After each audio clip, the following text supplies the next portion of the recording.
गौरा संगे आओ भोलेनाथ हमारे घर सावन में। गौरा संगे आओ भोलेनाथ हमारे घर सावन में। हमारे घर सावन में, हमारे घर सावन में। गौरा संगे आओ भोलेनाथ हमारे घर सावन में।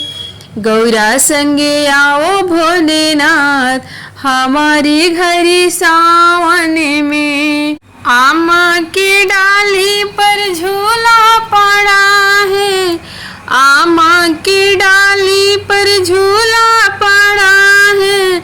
झूला पड़ा है, झूला पड़ा है, झूला पड़ा है, झूला पड़ा है। गौरा साथे झूमो भोलेनाथ हमारे घर सावन में। गौरा साथे झूमो भोलेनाथ हमारे घर सावन में। गौरा संगे झूलो भोलेनाथ हमारे घर सावन में। गौरा संगे आओ भोलेनाथ हमारे घर सावन में। हमारे घर सावन में, हमारे घर सावन में। गौरा संगे आओ भोलेनाथ हमारे घर सावन में। चंदन के लकड़ी के चौका बनाईनी, चंदन के लकड़ी के चौका बनैनी। चौका बनैनी हो, चौका बनैनी, चौका बनैनी हो, चौका सजैनी। गौरा साथे बैठो भोलेनाथ हमारे आंगन में। गौरा साथे बैठो भोलेनाथ हमारे आंगन में।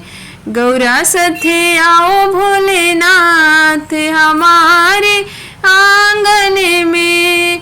गौरा साथे आओ भोलेनाथ हमारे आंगन में। हमारे घर सावन में, हमारे घर सावन में। गौरा संगे आओ भोलेनाथ हमारे घर सावन में। फूलों के हारों के हार बनाया, फूलों की माला की हार बनाया। हार बनाया हो, माला सजाया, हार बनाया हो, माला सजाया। गौरा के पहनाओ भोलेनाथ हमारे घर सावन में। गौरा के पहनाओ भोलेनाथ हमारे घर सावन में। हमारे घर सावन में, हमारे घर सावन में। गौरा संगे आओ भोलेनाथ हमारे घर सावन में। गौरा संगे आओ भोलेनाथ हमारे घर सावन में। गाय के दूध से खोआ बनाया, गाय के दूध से खोआ बनाया। खोआ बनाया हो, 56 भोग लगाया। खोआ बनाया, 56 भोग लगाया। गौरा साथे खाओ भोलेनाथ हमारे घर सावन में। गौरा साथे खाओ भोलेनाथ हमारे घर सावन में। गौरा साथे आओ भोलेनाथ हमारे घर सावन में। हमारे घर सावन में, हमारे घर सावन में। गौरा साथे आओ भोलेनाथ हमारे घर सावन में। पियरी से चुंदरी बाजार से ले आया, पियरी से चुंदरी बाजार से ले आया, बाजार से ले आया बाजार से ले आया हूँ, मार्केट से लाया, गौरा के पहनाओ भोलेनाथ हमारे घर सावन में। गौरा के पहनाओ भोलेनाथ हमारे घर सावन में। गौरा संगे आओ भोलेनाथ हमारे घर सावन में। गौरा संगे आओ भोलेनाथ हमारे घर सावन में। हमारे घर सावन में, हमारे घर सावन में।